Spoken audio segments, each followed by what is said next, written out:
वहीं हरियाणवी सिंगर मासूम शर्मा पर एक बार एफआईआर दर्ज की गई है। बैंड गाने गाने के आरोप में चंडीगढ़ में एफआईआर दर्ज की गई है।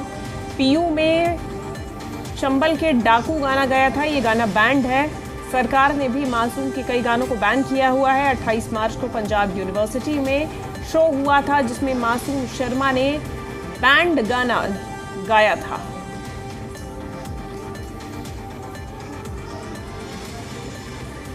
सिंगर मासूम शर्मा पर बैन हुए गाने पर एफआईआर दर्ज कर ली गई है। चंडीगढ़ में एफआईआर हुई है। बता दें कि पंजाब यूनिवर्सिटी में मासूम शर्मा ने इस गाने को गाया था।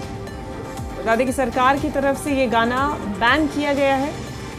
ऐसे में मासूम शर्मा पर एफआईआर दर्ज की गई है। चूंकि चंडीगढ़ में ये एफआईआर हुई है, ये गाना बैन किया हुआ है। सरकार की तरफ से भी ये गाना बैन है और ऐसे में इस गाने को गाने पर मासूम शर्मा पर एफआईआर दर्ज की गई है। बता दें कि कई ऐसे हरियाणवी सिंगर हैं जिनकी तरफ से अपने गानों के माध्यम से, उनके वीडियो के माध्यम से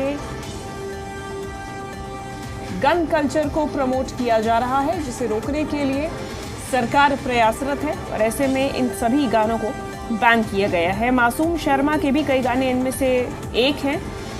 हालांकि मासूम शर्मा द्वारा इस गाने को परफॉर्म किया गया, गाया गया, जिस पर अब ये एफआईआर हुई है। हम ज्यादा जानकारी लेंगे। जी मीडिया संवाददाता विजय राणा हमारे साथ जुड़ गए हैं। विजय, किन धाराओं के तहत ये एफआईआर दर्ज की गई है? अभी तक क्या कार्रवाई?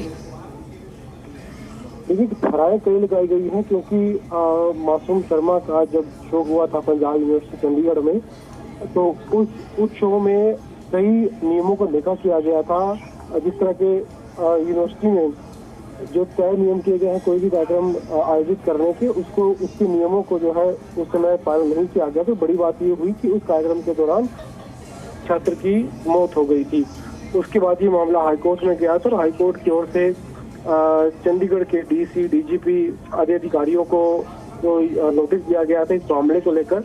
और अब हालांकि मामला ये मार्च का है, मार्च में ये शो आयोजित किया गया था, लेकिन अब मासूम शर्मा पर एफआईआर की गई है। कई धाराओं के तहत ही मामला जो है वो दर्ज है और आने वाले दिनों में पुलिस भी इस मामले पर आगे कार्रवाई करती हुई जरूर दिखाई देगी। क्योंकि सबसे बड़ी बात यह है कि जो नियम यूनिवर्सिटी में बनाए गए हैं कोई भी कार्यक्रम आयोजित करने के लिए कि जहाँ वो ज्यादा तेज आवाज में स्पीकर नहीं बजा सकते, बहुत ज्यादा भीड़ वहां पर नहीं कर सकते, जो गाने होते हैं जिस तरह के जो गन कल्चर को या नशे को प्रचार करें जो गाने, ऐसे गानों को नहीं बजाया जा सकता।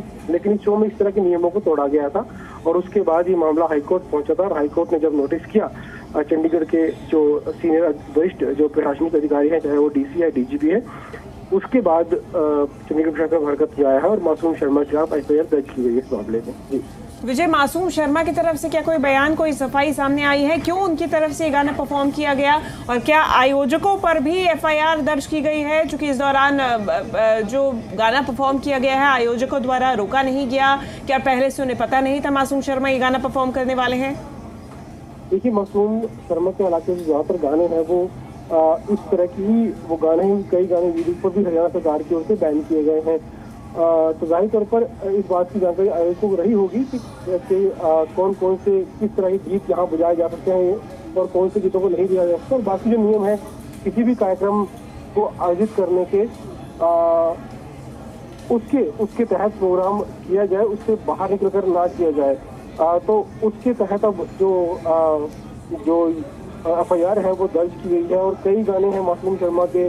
चंबल का डाकू जैसा एक गाना है जो वहाँ पर गाया गया, कई तरह के गाने गाए गए जिनमें जन कल्चर को साफ तौर पर प्रमोट किया गया है और इसके खिलाफ ये याचिका लगाई गई थी और इस कार्यक्रम में एक छात्र की मौत हो गई। तो जाहिर तौर पर जो आयोजक होंगे उनसे भी इस बारे में पुलिस उन पर भी कार्रवाई करेगी। मुख्य जो आरोपी है मासूम शर्मा को बनाया गया है। ठीक है विजय, फिलहाल बहुत शुक्रिया आपका ये तमाम जानकारी हम तक पहुँचाने के लिए।